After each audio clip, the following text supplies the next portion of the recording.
ఇదిగో బాబు, ఏం పెద్దయినా? ఈ ఫోన్ కొద్దిగా పాడైపోయినట్టుంది. కొద్దిగా రిపేర్ చేసి పెట్టమ్మా, నీకు పుణ్యం ఉంటుంది.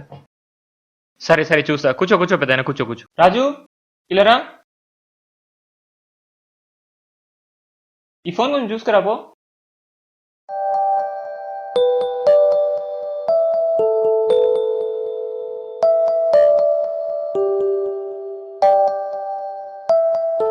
ఫోన్ బాగుంది భయ్యా.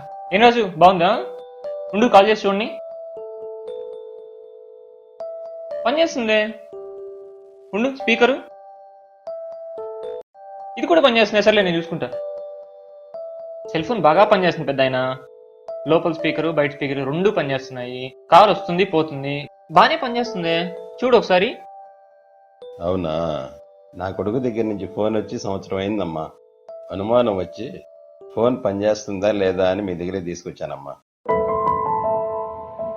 సరే బాబు, ఉంటాను. ముసిలిదొక్కటే ఇంట్లో ఉంది. సరే పెద్దయినా, జాగ్రత్తగా వెళ్ళు.